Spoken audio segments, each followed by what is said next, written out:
النعم كثيرا ولك الشكر كثيرا كما تعطي كثيرا. الحمد لله نحمده ونستعينه ونستغفره ونؤمن به ونتوكل عليه ونعوذ بالله من شرور أنفسنا ومن سيئات أعمالنا. من يهده الله فلا مضل له ومن يضلل فلا هادي له.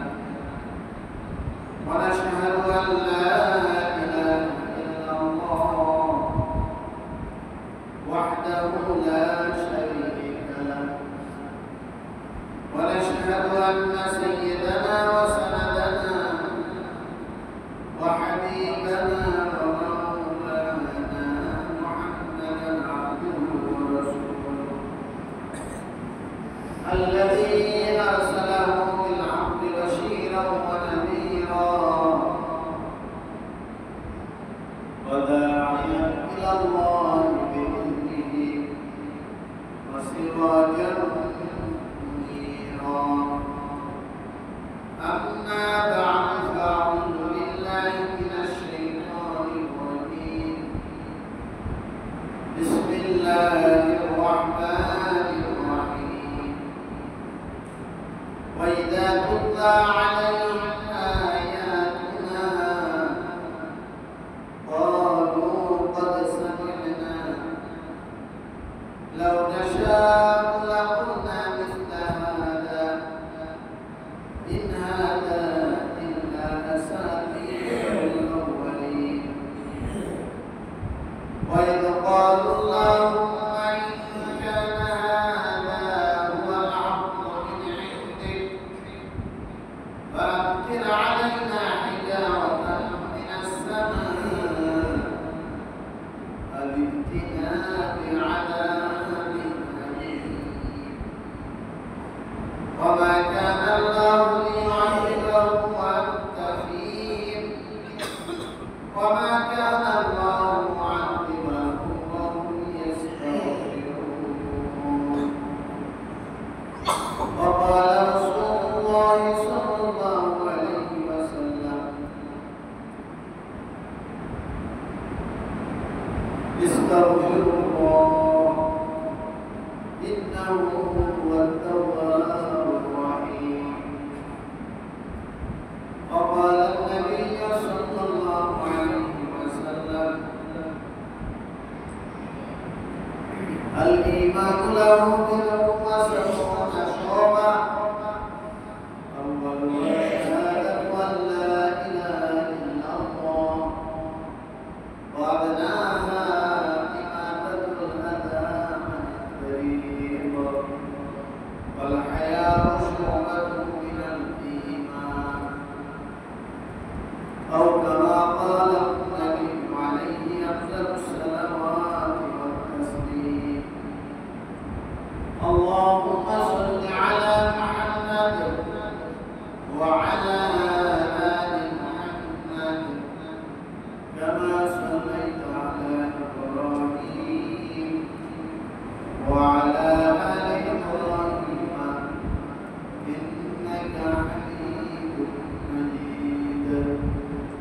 اللهم بارك على محمد وعلى آل محمد كما باركت على إبراهيم وعلى آل إبراهيم إنك حميد مجيد.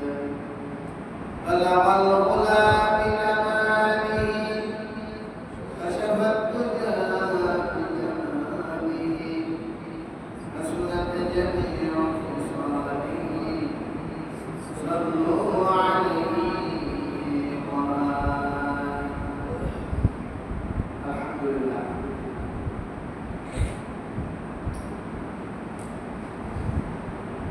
Allah Ta'ala আমাদেরকে সমাজের পূর্বে ধারাবাহিক তাফসীরুল কোরআনের আলোচনায় অংশগ্রহণ করবার তৌফিক দান করেছেন। শুকরিয়া আদায় করি আলহামদুলিল্লাহ। আজকে 32, 33 সূরা আনফালের এই 3টি আয়াত তেলাওয়াত করেছি। কোন সূরার কথা বলবো? সূরাতুল আনফাল। সূরার নাম কি? সূরাতুল আনফাল। আয়াত নম্বর 31, 32, 33। আল্লাহ তাআলা তার কালামুল্লাহ প্রতিটি আয়াত, প্রতিটি সূরা আমাদেরকে পড়বার, বুঝবার এবং জীবনে, সমাজে, রাষ্ট্রে, সারা দুনিয়াতে প্রতিষ্ঠা করবার, বাস্তবায়ন করবার তৌফিক দান করেন। আমিন। আল্লাহ তাআলা বলেছেন, ইযা তুতলা আলাইহিম আয়াতুনা, যখন মানুষের নিকটে আমার আয়াতকে তেলাওয়াত করা হয়, তখন কিছু কিছু মানুষ আছে তারা এই কোরআনকে গ্রহণ করে না।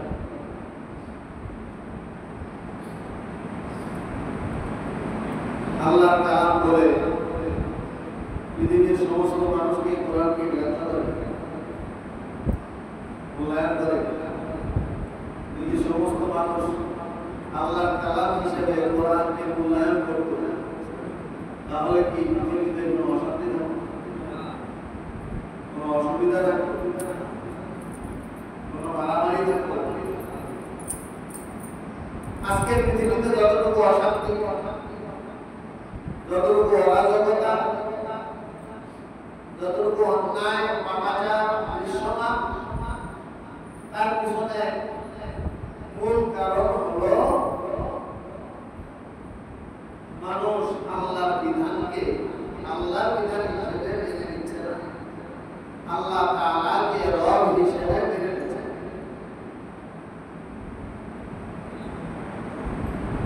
পৃথিবীর কথা বাদ দেন, একটা সংসারের মধ্যে যদি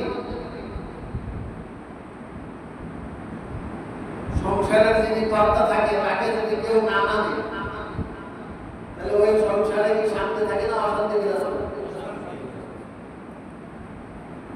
হোক সেটা 2 জনের সংসার, 3 জনের সংসার।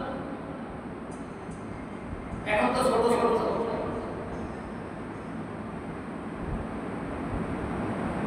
2টির বেশি সন্তান নয়, একটি হলে ভালো হবে, এই স্লোগান কি? ধরে নিলাম মা, বাবা আর একজন সন্তান, এর ভিতরে কর্তাকে, এই সংসারের প্রধান কে? বাবা। বাবাকে ছেলে মানবে কোথা থেকে? ছেলের মাই তো মানে না। এমন সংসার আছে যে স্ত্রী স্বামীর গায়ে হাত তুলে, আছে না নাই? তাহলে যেই সংসারে স্ত্রী স্বামীর গায়ে হাত তুলবে না, স্বামী স্ত্রী প্রতিনিয়ত ঝগড়া বিবাদ চলতেছে, আর গালাগালি যা দেয় একটাও বাংলা ভাষা না, সব আমেরিকা আর চায়না থেকে আমদানি করা, আছে না নাই? এইরকম একটা সংসারের সদস্য সংখ্যা যদি 3 জনও হয়, শান্তি না অশান্তি বলেন? আর যদি সদস্য সংখ্যা 10 জনও হয়, সৌদি আরবের মতো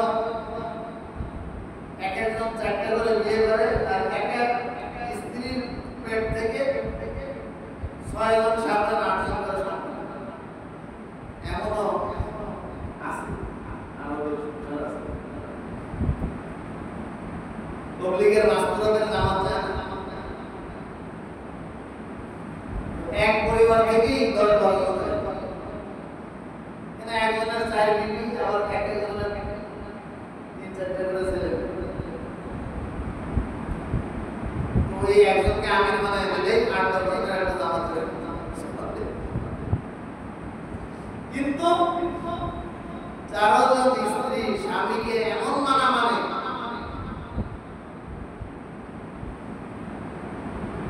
কেমন যেন তার কথার বাইরে এক ফোটাও চলে না, কারণ শুধু ক্ষেত্রেও স্বামীর অনুমতি হবে।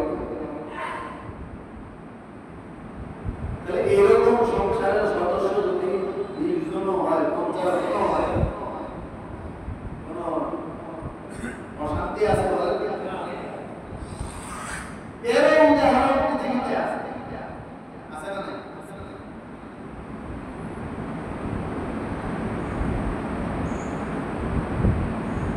ইব্রাহিম আলাইহিস সালাম জাতির পিতা, তাই না?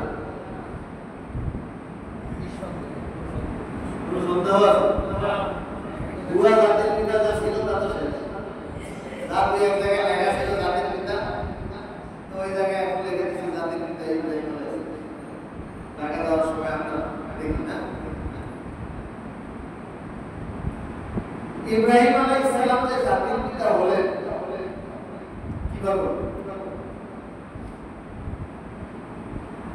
উনি কি 2, 4, 5, 10,000, 15,000, 20,000, 50,000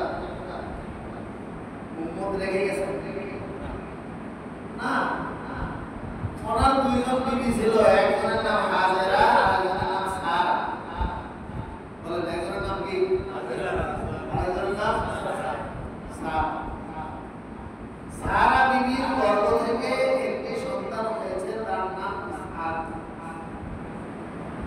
আর হাজেরা বিবির গর্ভ থেকে একটি সন্তান জন্মগ্রহণ করেছে, তার নাম ইসমাঈল। যদি প্রশ্ন করেন যে ইব্রাহিম আলাইহিস সালামের উম্মতের সংখ্যা কত, উত্তর হবে 4 জন। উত্তর হবে কত? 4 জন। 2 বিবি আর 2 সন্তান।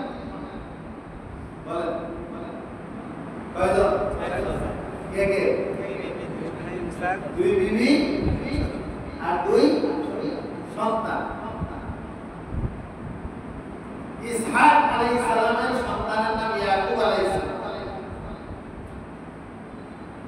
এই ইয়াকুব আলাইহিস সালামের উপাধি ছিল ইসরাঈল। ইয়াকুব আলাইহিস সালামের উপাধি কি ছিল? ইসরাঈল মানে হলো আল্লাহর বান্দা। ইসরা মানে হলো বান্দা, আর ইল মানে হলো রব, আল্লাহ। ইসরাঈল মানে আব্দুল্লাহ। এটা ইব্রানি ভাষা। আরবি হলো আব্দুল্লাহ, আল্লাহ হলো আল্লাহর বান্দা। ইয়াকুব আলাইহিস সালামের 12 জন সন্তান ছিল, 2 জন বিবি ছিল। সন্তান কয়জন? বিবি কয়জন? এক সন্তানের ঘর থেকে 10 জন সন্তান, একজন নবী হয়নি। আর এক বিবির গর্ভে 2 জন সন্তান, ইউসুফ আর বিনিয়ামিন। ইসমাঈল আলাইহিস সালাম নবী ছিল। আর যেই বিবির গর্ভ থেকে 10 জন সন্তান হয়েছে, তার বড় জনের নাম ছিল ইয়াহুদা। কি নাম ছিল বলেন? এই ইয়াহুদার পরে যে আরো 9 ভাই ছিল, তারা সবাই ইয়াহুদার নাম। এই জন্য বনি ইসরাঈল, ইসরাঈল আলাইহিস সালামের 12 সন্তানের মধ্যে 2 জন হলো ইউসুফ আর বিনিয়ামিন। এরা অনুগত বান্দা, নবুয়তি সিফতওয়ালা। আর বাকি যে 10 জন, এরা হলো ইয়াহুদি। এরা হলো কি? আজকের পৃথিবীতে যারা গন্ডগোল তৈরি করতেছে, ওই ইয়াকুব আলাইহিস সালামের বিবির গর্ভস্থ 10 জন সন্তান, যারা ইয়াকুব আলাইহিস সালামকে যথাযথভাবে মেনে চলবে। নবীকে না মানার কারণে তাদের উপর কি কিয়ামত পর্যন্ত তাদের এই অভিশপ্ত জীবনই যাবে।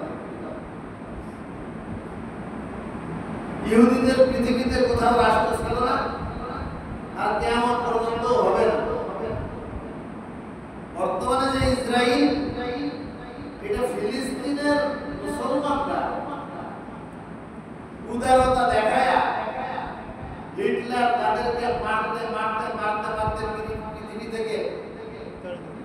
বিস্তারিত করতে করতে যখন তারা কোনো জায়গায় পৃথিবীর জায়গা পাচ্ছিল না, মুসলমানদের ভিতরে প্রভু সুলভ আচরণ আছে, অসহায়ের সহায় লাভ করার মানসিকতা থাকে, মাজলুমের পাশে দাঁড়ানোর মানসিকতা থাকে, সেই মানসিকতা থেকে ফিলিস্তিনের মুসলমানরা এই হিটলারের মায়ের খাওয়া কতিপয় ইহুদিদেরকে জায়গা দিয়েছে। সেই জায়গা পেয়ে আজকে সেখানে ঘাঁটি গেলে মুসলমানের দুশ্মন ব্রিটেনের আমেরিকার সাথে আঘাত করে অর্থনৈতিক এবং সশস্ত্র সকল শক্তি অর্জন করে শুধু ফিলিস্তিন নয়, সারা পৃথিবীর মুসলমানদের উপর অত্যাচার।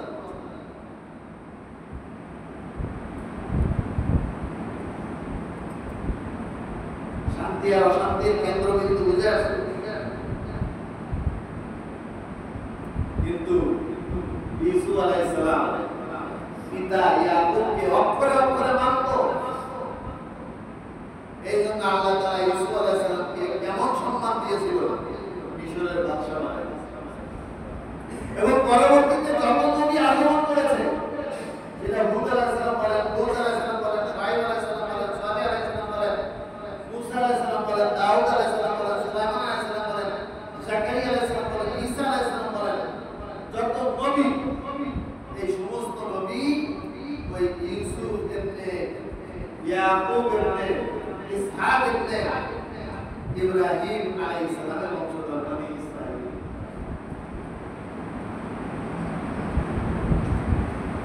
আশা করি বিষয়টা বুঝে আসছে। তাহলে কি বুঝাইতে চাইলাম? যদি আল্লাহর হুকুম কেউ মানে, নবীর তরিকায় যদি কেউ চলে, 2 জন হইলেও শান্তি, 100 জন হইলেও শান্তি, 1 কোটি জন হইলেও শান্তি। আর আল্লাহর হুকুম যদি না মানে, আমিরকে যদি মেনে না চলে, তাহলে 2 জন হইলেও কি অশান্তি। এবার আসেন আল্লাহ তাআলা কি বলেছেন।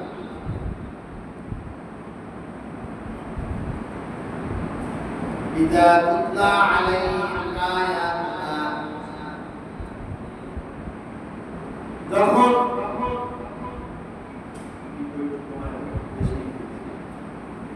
যখন আল্লাহ রাব্বুল আলামিনের আয়াত,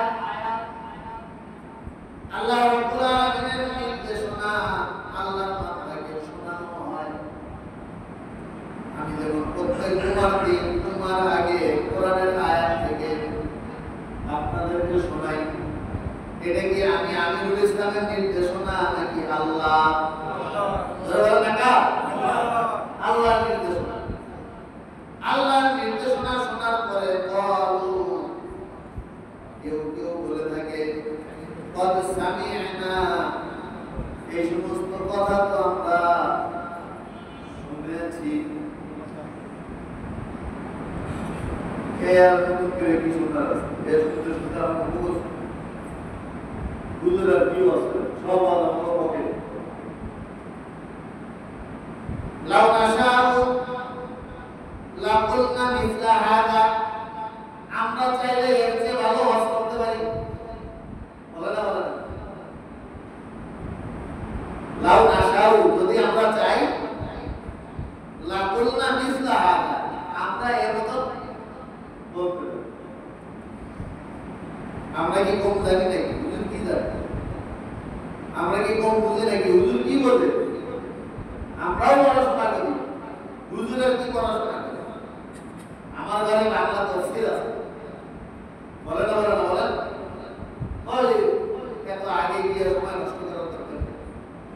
কোরআন হাদিসে কি আছে? আমার ঘরে বাংলা তাফসীর আছে, করে নেব।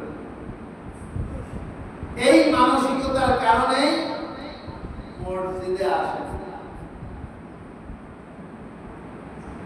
এই মানসিকতার কারণে ওয়াজের মাহফিলে এই সমস্ত পাক্কা সাচ্চা ইমানদারদের বুঝে পাওয়া যায়। আজকে ওলামায়ে কেরামের ডাকে যদি তোমাদেরকে খুঁজে না পাওয়া যায়, এই কথা লিখে দিতে পারি, ইমাম মাহদী যেদিন ডাকবে সেদিনও তোমাদেরকে খুঁজে পাওয়া যাবে।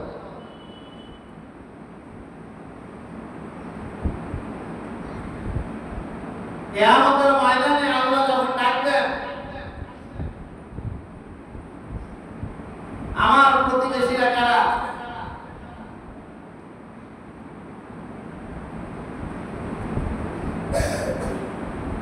ফেরেশতারা জিজ্ঞেস করে যে আল্লাহ তুমি হইলে রব, সৃষ্টিকর্তা, তোমার আবার প্রতিবেশী কেন? প্রতিবেশী বোঝো না? প্রতিবেশী মানে কি? ঘরের কাছে যাদের ঘর, তাদেরকে প্রতিবেশী বলে না? বলে আমার প্রতিবেশী তো তারা যারা আমার ঘরের সাথে সম্পর্কিত। প্রতিবেশী কারা বলেন? আল্লাহর প্রতিবেশী কারা? আল্লাহর ঘরের সাথে যাদের সম্পর্ক। আযান শুনলে যারা ঘরে বসে থাকতে পারে না, জুমার আযানের আগেই যারা মসজিদে এসে জিকির, আজকার, তেলাওয়াত, তাসবিহাত আমলের ভিতরে মশগুল থাকে, যারা আল্লাহর ঘর মসজিদকে আবাদ করে, কিয়ামতের ময়দানে আল্লাহ তাআলা তাদেরকে ডেকে বলবেন যে আমার প্রতিবেশীরা কারা, তোমরা তাড়াতাড়ি আসো, তোমাদেরকে আমি বিনা হিসেবে জানাই। কি বলেন? আল্লাহর প্রতিবেশী হওয়া এটা তো বড় সৌভাগ্যের বিষয়। আমরা কি আল্লাহর প্রতিবেশী হতে চাই? যদি চান, নামাজ 5 ওয়াক্ত মসজিদে এসে জামাতে তাকবীরে উলার সাথে আদায় করার চেষ্টা করুন।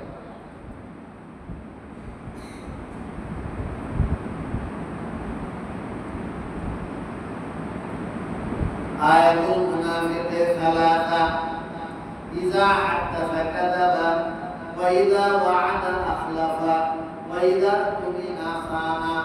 মুনাফিকের আলামত হলো তিনটি: যখন কথা বলবে মিথ্যা বলবে, যখন ওয়াদা করবে খেলাফ করবে, যখন তার নিকটে আমানত রাখা হবে খেয়ানত করবে। আপনারা যদি মুনাফিক বলে গালি দেওয়া হয়, আপনি রেগে যাবেন, কিন্তু কাজ তো আমরা সব মুনাফিকেরই করতেছি। লা ঈমানা লিমান লা আমানাতা লাহু। ওই ব্যক্তির ঈমান নাই যার আমানতের হেফাজত নেই। কি নেই বলেন? আমানতের হেফাজত নেই, তার ভিতরে কি নাই? ঈমান। আমরা কয়জন আছি যারা আমাদের আমানতের হেফাজত করতে পারি?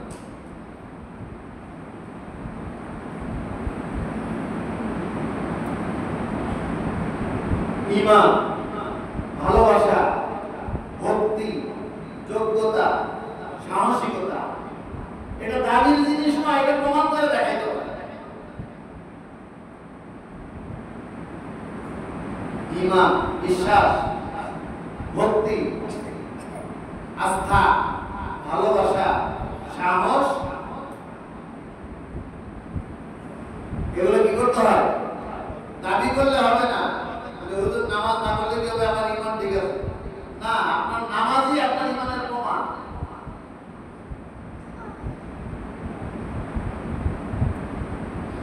আল্লাহর ডাক আসছে, মুয়াজ্জিন আল্লাহু আকবার বলে ডাক দিতেছে, আপনি মসজিদে আসতে পারেন নাই, আপনি আপনার ঈমানের প্রমাণ দিতে পারেন।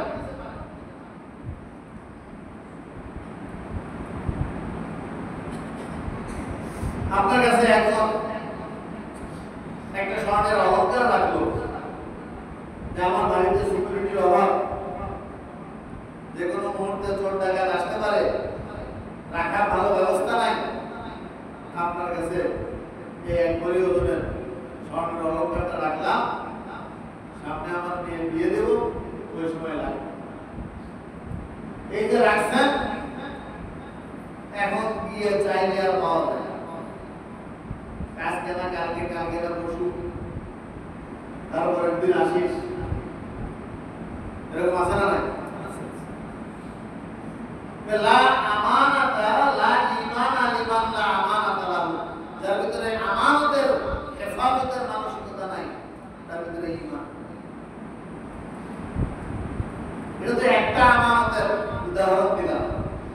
এরকম আমাদের কাছে আল্লাহ তাআলার নাম, চোখ একটা আমানত, কান একটা আমানত, হাত একটা আমানত, পা একটা আমানত, দিমাগ একটা আমানত, বুদ্ধি একটা আমানত, সন্তান একটা আমানত, আপনার সুন্দর সম্মান, আপনার সামাজিক মর্যাদা আল্লাহ তাআলার দেওয়া একটা আমানত। কোন আমানতের হেফাজত আমরা করতেছি?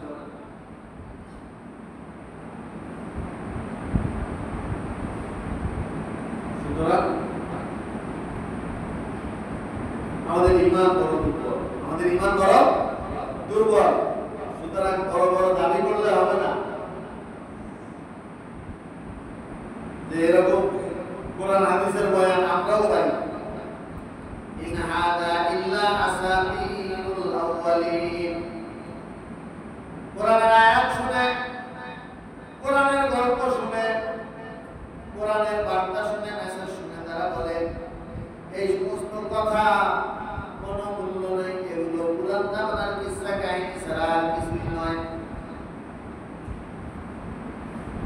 ওয়াইল ক্বালু আল্লাহুম্মা ইন কানা হাযা হুয়াল হাক্কু মিন ইনদিকা।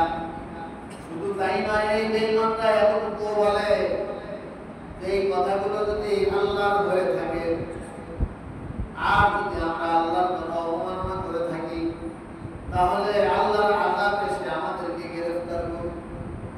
চ্যালেঞ্জ দেয়। কি দেয় বলেন?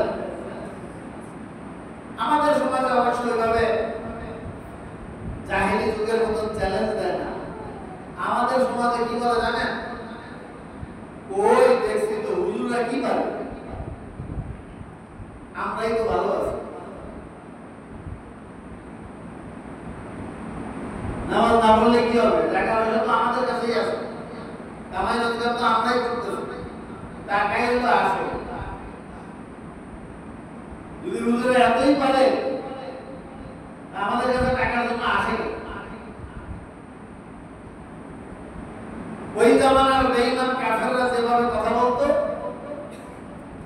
যে যদি নবীর কথাই ঠিক থাকে, কোরআনের কথাই ঠিক থাকে, আমরা তো অমান্য করলাম, কই আমাদের উপর তো আযাব আসে না। আর এই জামানার বেঈমানরা কি বলে? যদি হুজুরদের কথাই ঠিক থাকে, তো হুজুররা আবার টাকার জন্য বড় লোকের কাছে যায়, হুজুররা আবার মাদ্রাসার কালেকশন কেন করে? তো মিলে গেলে আমরাই ঠিক আছি, হালাল হারাম যা কামাই, নামাজ কালামের ধার ধারি না, মসজিদে কোনোদিনও আসি না, তারপরেও তো সমাজ আমাদেরকেই মূল্যায়ন করে, রাষ্ট্র আমাদেরকেই মূল্যায়ন করে, বিশ্ব আমাদেরকেই মূল্যায়ন করে, তাহলে আমরাই ঠিক আছি, হুজুররাই করব। যদি হুজুরাই ঠিক থাকে, তাহলে তারা একটু দেখাক রাষ্ট্র চালায়া, তারা একটু দেখাক, এরকম বলে না? বলে। তাহলে আগের জামানার জাহেলদের কথার উক্তি একরকম ছিল, এই জামানার জাহেলদের কথার উক্তি আর একরকম। ওইটাও যেমন বেঈমানি কথা, এটাও তেমনই বেঈমানি কথা। ঈমানদারের কথা হলো দুনিয়ার কোন বিষয় নিয়ে কখনো সে অহংকার করবে না। বরং তোমার কাছে যে টাকা, তোমার যে সম্পদ, তোমার যে সম্মান, তোমার যে সামাজিক মর্যাদা, এটা কার দান? বলেন কার দান?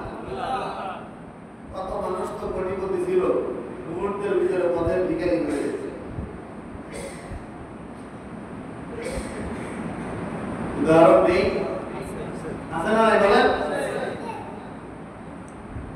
আল্লাহ তাআলা যে ওইরকম পরিস্থিতিতে তোমাকে ফেলে নাই, তার শুকর আদায় করো।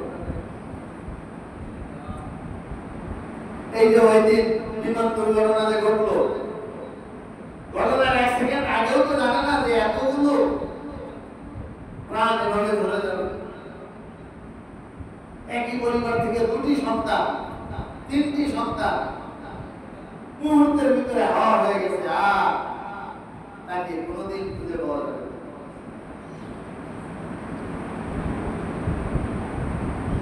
একটা পরিবারের জন্য একটা সন্তান, তার বয়স 12 বছর 13 বছর, এটাই তো তার সম্পদ, এটাই তার ভবিষ্যৎ, এটার উপরে তার জীবনের সকল আশা আর ভরসা মুহূর্তের ভিতরে শেষ হয়ে গেছে।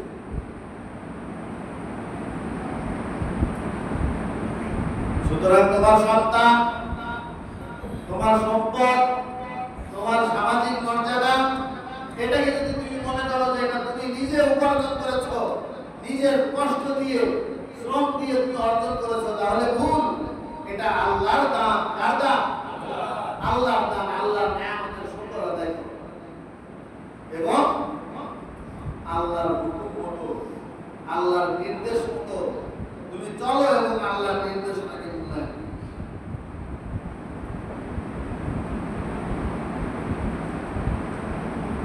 وإذ قالوا اللهم إن كان هذا هو الحق من عندك فأمطر علينا حجارة من السماء أو ائتنا بعذاب أليم। কাফেররা বলতো, নবী তুমি যে নিজেকে নবী দাবি করতেছো, যদি তুমি তোমার দাবিতে সঠিক হয়ে থাকো, তোমার বলার কথাগুলো যদি আল্লাহর কথাই হয়ে থাকে, আর তুমি যে দাবি করতেছো আল্লাহ সর্বশক্তিমান, যা ইচ্ছা তাই করতে পারেন, এই জাতীয় কথা তো ওরা আগে কখনো শুনে নাই, এজন্য ওদের বিশ্বাস হচ্ছে না। তখন বলে যে আল্লাহ যা ইচ্ছা তাই করতে পারেন। বলে হ্যাঁ, আল্লাহ যদি যা ইচ্ছা তাই করতে পারেন, ঠিক আছে, আমরা আল্লাহরে মানলাম না, আল্লাহ আমাদেরকে একটু আসমান থেকে পাথরের বৃষ্টি নামায় দেখেন।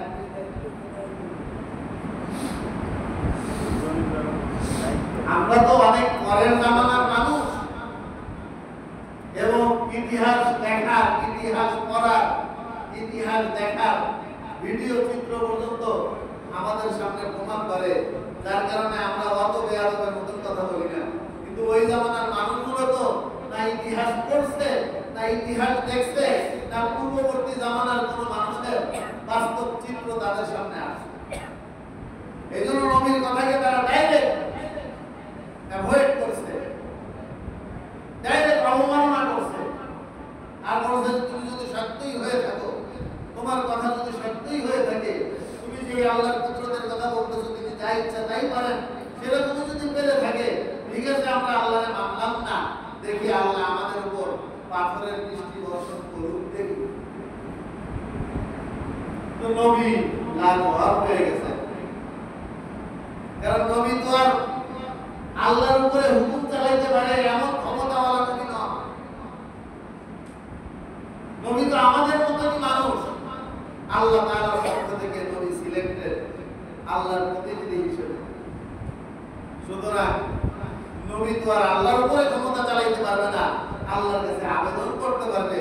তো নবী আবেদন করতেছে যে আল্লাহ, আপনার এখন বান্দাদের কাছে আপনি আমাকে পাঠাইছেন, তারা আপনার ব্যাপারে এমন মন্তব্য করতেছে, আপনার কুদরতকে অস্বীকার করতেছে, আপনার কুদরতকে অবিশ্বাস করতেছে, আমি দাওয়াত দিলে তারা এই বলতেছে, এখন এদের ব্যাপারে আপনি যা ফয়সালা তাই করুন। নবীরা কখনো উম্মতের জন্য বদদুয়া করে না, তেমনি ভাবে নবীর নায়েবরাও কোনো বেয়াদবের জন্য, কোনো উম্মতের জন্য কি করে না, বদদুয়া করে না। আল্লাহ রাসূল বেঈমান কাফেরদের উপর তাদের জুলুম নির্যাতনে অতিষ্ঠ হয়ে একটা দোয়া করেছেন, সেটাই ইতিহাসের সেরা বদদুয়া। সেটা হলো কি, আল্লাহুম্মা ফিনিহিম বিমা শি'তা। বলেন, আল্লাহুম্মা ইকফিনিহিম বিমা শি'তা। হে আল্লাহ, আপনার দুশমনদের ব্যাপারে, যারা আমার বিরুদ্ধে লেগেছে, আমাকে ধ্বংসের পায়তারা করতেছে, তাদের ব্যাপারে আপনার যেটা পছন্দ সেই ফয়সালা করুন।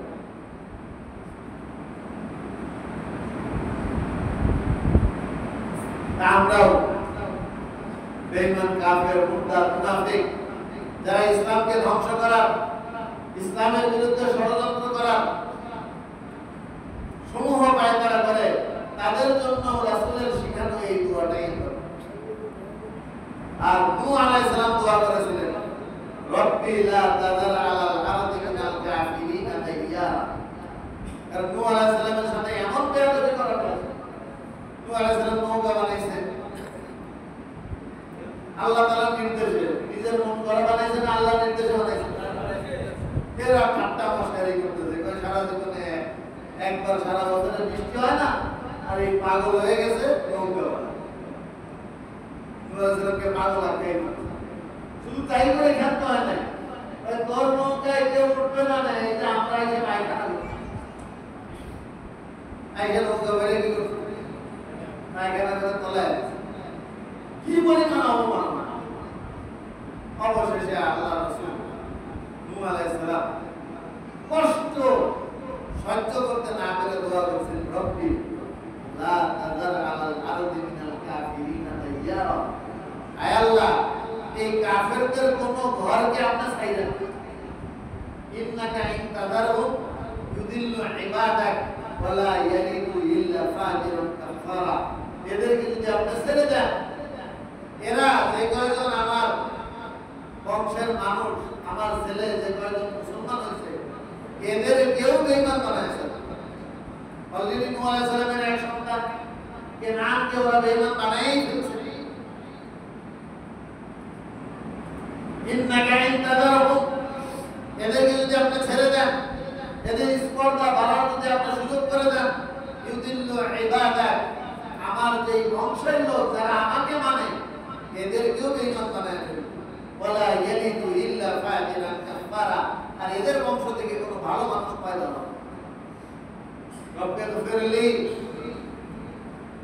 আমি আমার দাওয়াতের কার্যক্রম করতে যাই অপারগতা স্বীকার করতেছি তার জন্য আমি আপনার কাছে ক্ষমা চাইতেছি ওয়ালি ওয়ালিদাইয়া আমার মাতা পিতার জন্য ক্ষমা চাইতেছি ওয়ালিমান দাখালা বাইতিয়া মুমিনা ওয়ালিল মুমিনিনা ওয়াল মুমিনাত ওয়ালা তাজিদিল যালিমিনা ইল্লা তাবারা জালেমদেরকে ধ্বংস ছাড়া আর কিছু না এই দোয়া হযরত নূহ আলাইহিস সালাম যখন করলো তো আল্লাহ তাআলার নির্দেশে নূহ আলাইহিস সালামকে জানায় দেওয়া হলো যে তুফান শুরু হয়ে যাবে তোমার বাড়ির যে চুলা আছে সেই চুলার ভিতর থেকে টকবক টকবক করে পানি উঠতে শুরু করবে যখনই পানি উঠতে শুরু করবে তখনই মনে করবা যে প্লাবন শুরু হয়ে যাবে বলে আল্লাহ নৌকায় তো পায়খানা দিয়ে ভরা ওই নৌকায় আমরা কিভাবে উঠবো এটার ব্যবস্থা আমি করবো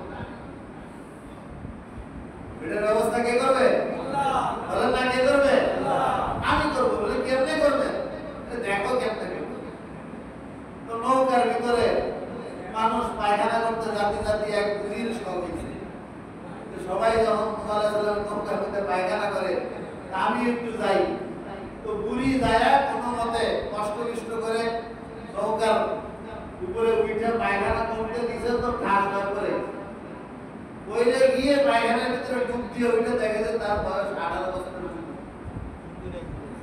সুন্দরী যুবতী হয়ে গেছে একদম এলাকার মানুষ তার দিকে ভাইরাল হয়ে গেছে শুধু এই জামানায় ফেসবুকে ভাইরাল না ওই জামানার মানুষটা কি হইতো ভাইরাল হয়ে যেত ভাইরাল হয়ে সবাই জিজ্ঞেস করতে আসে তুমি যুবতী কেমন হইলা বলে এই কাহিনী তাহলে আমরা তো এখন বুড়া মানুষ যায় বুড়া হয় অসুস্থ মানুষ যায় সুস্থ হয় কানা যায় মন ভালো হয় ল্যাংটা যায় ঠ্যাং ভালো হয় বুঝলেন না আমরাও তো সেই কায়দারি ল্যাংটা বেরের দোয়া নিলে সব কি হয়ে যায়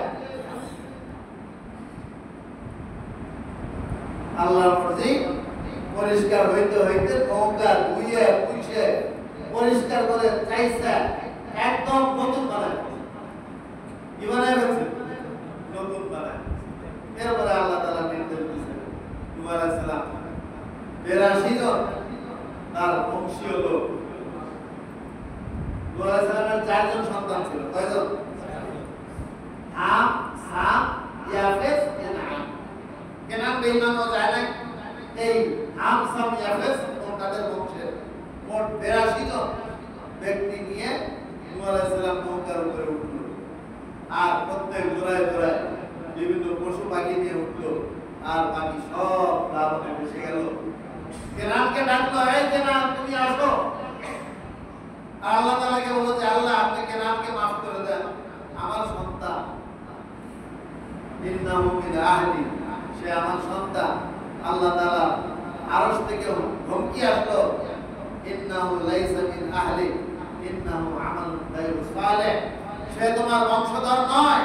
কেন? সে তোমার বিশ্বাসে বিশ্বাস। এই আয়াত থেকে, এই ঘটনা থেকে কি প্রমাণিত হয়? রক্তের সম্পর্ক থাকলেই আখিরাতে বাঁচা যাবে না, বরং ঈমানের সম্পর্ক, এটা হলো আসল। আল্লাহ তাআলা আমাদেরকে বুঝবার আমল করার তৌফিক দান করেন। তো বলল কি যে আমাদের উপর আযাব নাযিল করো, যদি তুমি সত্যবাদী হও। তো আল্লাহ তাআলা যুগে যুগে আযাব নাযিল করছে না করে নাই? বলেন আমাদের আযাব কি হবে? আল্লাহ তাআলা সেটা বলতেছেন, ওয়া মা কানা আল্লাহু লিউআযিবাহুম ওয়া আনতা ফীহিম। আমার হাবিব, আপনি আমার দোস্ত, আপনি আমার বন্ধু, এজন্য আমি আপনার পুরো উম্মতকে একসাথে আযাব দিয়ে ধ্বংস করব না যতক্ষণ আপনি থাকবেন। আবার ওয়া মা কানা আল্লাহু লিউআযিবাহুম ওয়া হুম ইস্তাগফিরুন, আপনার উম্মতরা যদি ইস্তেগফার করে, আমার কাছে ক্ষমা চায়, কি চায় বলেন? আমার কাছে যদি ক্ষমা চায় আপনার উম্মত, তাহলেও আমি পুরো উম্মতকে আযাব দিয়ে কি করব না? ধ্বংস করব না। তা না হইলে এই ওয়াদা যদি আল্লাহ তাআলা তার হাবিবের সাথে না করতেন, আমরা যেই মাত্রায় নাফরমানি করি, মুসলমান বলে দাবি করি, ইমানদার হিসেবে দাবি করি, নামাজের সময় আসি না, নাফরমানি একটাও বাদ দেই না, হারাম একটাও ছাড়ি না, সুদ ঘুষ সব জানি যেগুলো হারাম, তারপরেও ছাড়ি না। যেইভাবে অন্যায় আর অবিচার আর অত্যাচার আর পাপাচারের ভিতরে আমরা জড়িত, আল্লাহ তাআলা আমাদেরকে ধ্বংস করে দিতেন যদি অন্য কোনো নবীর উম্মত হইতাম। কিন্তু আমার নবীর সাথে আমার আল্লাহ প্রতিজ্ঞাবদ্ধ হয়েছে যে আপনার উম্মত যদি আমার কাছে ক্ষমা প্রার্থনা করে, আমি তাদেরকে আসমানি আযাব দিয়ে ধ্বংস করব না। এই জন্য আসেন, ভুল ত্রুটি যা হয়েছে জীবনে, ইস্তেগফারের আমলের মধ্যে থাকি আর আমলকে শুধরাইতে থাকি। বুকে হাত দিয়ে আমরা কেউ বলতে পারবো না যে এই অবস্থায় যদি আমার মওত এসে যায় আমি জান্নাতে যাব, কিন্তু যদি ইস্তেগফার করতে থাকি, আল্লাহর পথে চলতে থাকি, তাহলে আল্লাহর ওয়াদা আছে, আমার বান্দা যদি ইস্তেগফারের মধ্যে থাকে, আমার বান্দা যদি তওবার রাস্তায় থাকে, আমার বান্দা যদি আমার পথে চলতে থাকে, ইলমের পথে চলতে থাকে, আর ওই অবস্থায় যদি বান্দার মওত এসে যায়, তাহলে আমি তার জীবনের ত্রুটি বিচ্যুতি মাফ করে জান্নাতে যাব। আল্লাহ তাআলা আমাদেরকে বুঝবার, আমল করবার তৌফিক দান করেন। ওয়া আখিরু দাওয়ানা আলহামদুলিল্লাহি রাব্বিল আলামিন।